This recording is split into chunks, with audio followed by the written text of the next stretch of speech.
So, being a huge fan of Pokemon since I was a young WoW, buying every edition and spin-off since 1998, I have also been an avid, indulgent fan of the zombie genre since I was 8 or 9. Yeah, a perfect age for watching the undead eat people alive. But anyways, in today's video, I figured why not slap together both of my childhood obsessions into one video idea while Pokemon is trending with the new games. And what better way to do it than having a human, yes, human zombie apocalypse occur where you get to pick your 6 Pokemon. So I want to ask you a very important question with some very special guests. Today we are asking you, what 6 Pokemon would you use in a zombie apocalypse?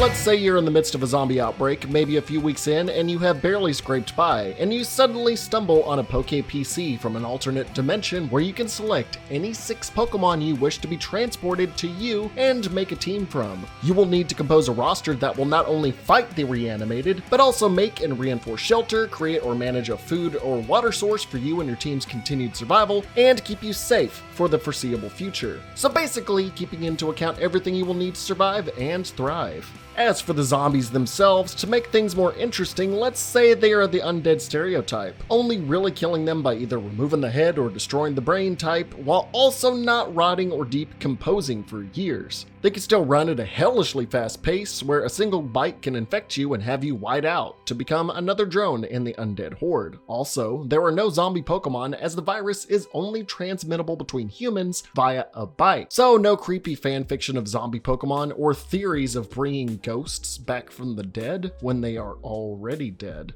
I think. Anyways, now there are a few rules and regulations as we get into the meat of this video's subject matter. For one, legendary, mythical, and ultra beasts cannot be taken into the equation, considering their one-of-a-kind nature and overwhelmingly overpowered abilities. We can't have you picking Mewtwo or Arceus and just annihilating the undead population in one sweep. Also, keep in mind, you will be a solo survivor with your team of 6 pocket monsters. No other friendly survivors can team up with you, and neither can other Pokemon be caught. You will be restricted to the trainer's standard of a 6 Pokemon team. With that in mind, let's see what we can come up with, and we will start with today's first guest. Come on in, Lockstin. Let's see, 6 Pokemon for a zombie apocalypse. Blastoise, I mean, it's basically an infinite supply of water.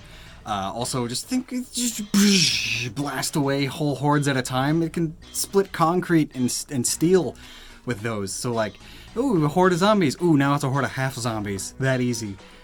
Also, just rides along on the surface of the water. Really easy. Probably would want Tropius. Just the banana neck. Infinite bananas. Also, it flies away for you. Probably would also help you cultivate and fertilize stuff because it's a grass type. Blissey as a healer. Also eggs. More food. Charizard, because it's Charizard. Not only is it another flyer, but it can also burn corpses if you need to. Copperajah, I think, is interesting because it would, like, you can ride on top of it, high above the hordes, be safe. It's strong, it's used in construction, got a big excavator trunk, so it helps you dig bunkers and put up walls and stuff. Plus it's steel type, so it's immune to poison if poison, toxin stuff has anything to do with the zombies. And then the cheatsy one, Ditto, because it can just be all of them. It'd also work good as a decoy.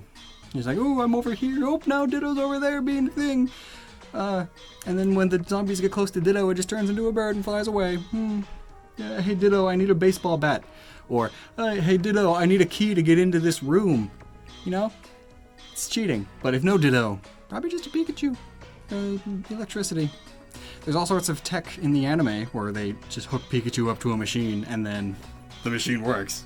So, Pikachu, be good for power. So in summary, without thinking about it too hard, definitely Blastoise, Tropius, Charizard, Copperajah, Blissey, and Ditto. Or Pikachu if Ditto's cheating.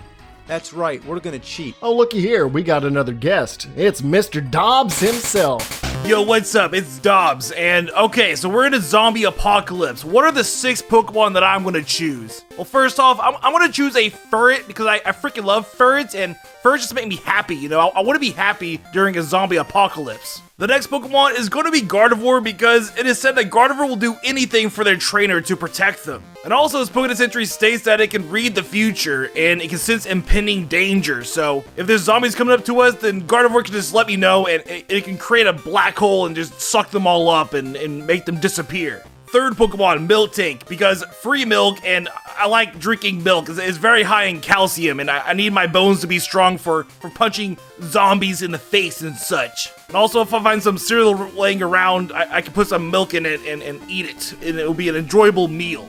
Fourth Pokemon, Rotom. Rotom can take control of electronics, and I can use that to my advantage for escaping or battling zombies. I can hijack a car, I can hijack a plane, I can hijack a computer and look up some cool facts about Ferret. Or I can hijack a radio and call for an SOS and ask for help for a huge horde of zombies. Fifth Pokemon, Metagross. Metagross is quite literally a supercomputer and can probably solve a cure for the zombies to wipe them out. Unlike Eugene from Walking Dead, this guy can probably lead us to something that will help us stop this apocalyptic zombie takeover. And also, if I'm stuck on a math problem, if I'm doing like math or something because I'm bored, then it can help me out because it's a living calculator. And finally, for my sixth Pokemon, I'm going to choose Corviknight because for one, it's a steel type, so it's immune to poison type attacks. And I'm sure zombies have some poison they're going to throw at me when I'm flying around. And for two, if we happen to be in the Galar region, it can Gigantamax into a gigantic bird and carry my entire team of Pokemon. And not to mention that it's a very sturdy bird. It's very bulky, so it can take a lot of attacks. So yeah, that is my team. Ferret, Gardevoir, Miltank, Rotom, Metagross, and Corviknight. The best team for a zombie apocalypse in my opinion. And yo, big shout out to Zach for letting me guest in this video. This is an awesome concept, and good luck to everyone else in this apocalyptic nightmare of zombies. But don't worry, the Dobbs Nation will prevail. And today's final guest, he's doing his own challenge run, but with zombies. It is Mah-Dry-Bread. Hey, I'm Mah-Dry-Bread, world's greatest Nancy Drew Let's Player, although you probably know me because I've been beating a Pokemon game every single week with an insane challenge for about a year and a half. Okay, so my process for figuring out a team was just to think of the most important core things you would need in any survival situation. Then once I have that covered, I'd move on to more unique things that you could do with Pokemon that you couldn't normally do in real life. So first is food and shelter. The bananas growing from Tropius's neck are actually edible by humans and Pokemon, so that's my first pick for an at-home garden. For shelter, we have Onyx. Partly because no one's gonna mess with the guy with a 27-foot-long snake made of rocks, and also partly because he can probably lay around the perimeter of your entire camp to form some kind of makeshift wall. I mean, what's a zombie gonna do, bite the rocks? Plus, with it being 27 feet long, Onyx could stand up tall, survey the area for incoming threats, and basically double as a lookout tower. Next, we need general supplies and medicine. Linoone is a great third Pokemon because it's an evolved Pokemon that has the ability Pickup, where it picks up items occasionally after battles. I figure that in a more real-life situation, this just means that Linoone will often collect valuables to bring back to you. Considering that scavenging for supplies is important, someone to help you with that should be big. For medical attention, Chansey seems to be a solid pick since it's the Pokemon most associated with medicine. You could also go with its evolution Blissey, assuming you can make it happy enough to evolve during a zombie apocalypse. Finally, let's take advantage of some unique stuff that we can only do with Pokemon. For a fifth Pokemon, I'm gonna go with Dodrio, an incredibly fast flying-type Pokemon that can be ridden on for fast land travel, and despite being based off a flightless bird, it can actually learn fly in most Pokemon games, making it fantastic for fast and reliable travel, even through dense terrain. And last is Drowsy or Hypno, partly because they're my favorite Pokemon, but also because it's the ultimate fear tactic to dissuade bandits. If you have a sign out front saying that you have a Hypno, who would mess with you? It could hypnotize you to put you to sleep, where you'd then be completely defenseless. You're just not gonna win a gunfight with something that can put you to sleep while you look at it, unless you sneak up on it. And considering the wall of the camp is also a Pokemon, we'd get advanced warning. So those are my picks. Tropius for food, Linoone for supplies, Chansey for medical attention, Onyx for security, Dodrio for travel, and Hypno to ward off humans with bad intentions.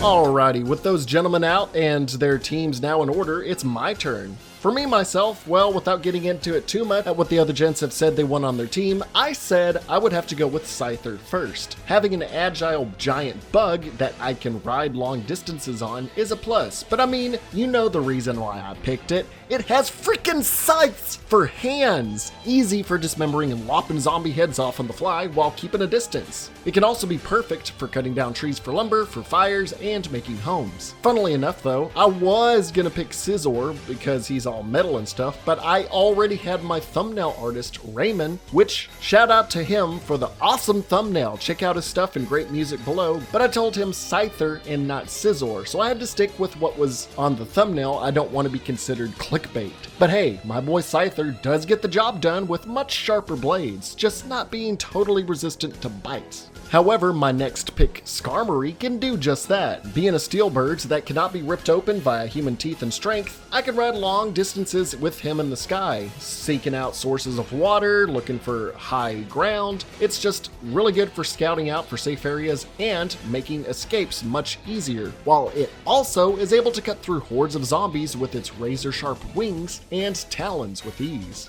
Keeping in theme with Pokemon that can handle zombies and not be affected whatsoever by anything a zombie can throw at it, I had to pick Steelix. Stretching out to 30 feet in total length and weighing over 800 pounds, he would be perfect for leveling areas, squashing legions of the undead, but its sheer girth isn't the main reason for its slot on my team. While fortifying areas and attempting to build structures, I could have Steelix coil itself around me and my team to enclose us off, and while we're sleeping at night, we don't have to worry about any stragglers that are trying to scale him or pierce its hardened body. He's just a natural fortress just in its own existence.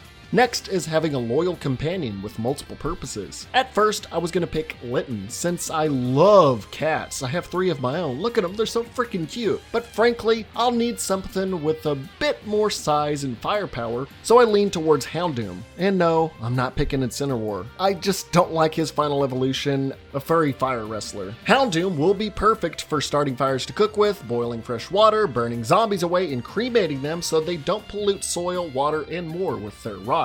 Plus, he's such a good boy. Who wouldn't want a Satan dog as a companion? Who's a good boy?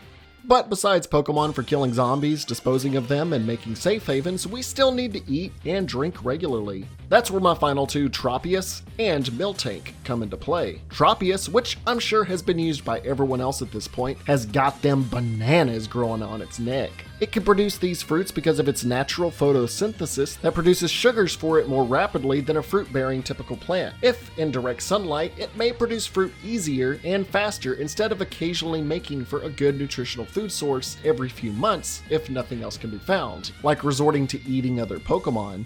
Bananas are an excellent source of potassium. Which is a good segue into Miltank. I mean, of course, having a cow around to suck on them tig-ol' bitties for the vitamin D will keep my bones nice and strong. And having the meme of rollout for hordes will be a nice plus. But being a Texan, having an emergency food supply that can lead to a nice medium rare steak, tarnation baby, I can't deny that. I gotta have me a steak at some point. Sorry, Miltank.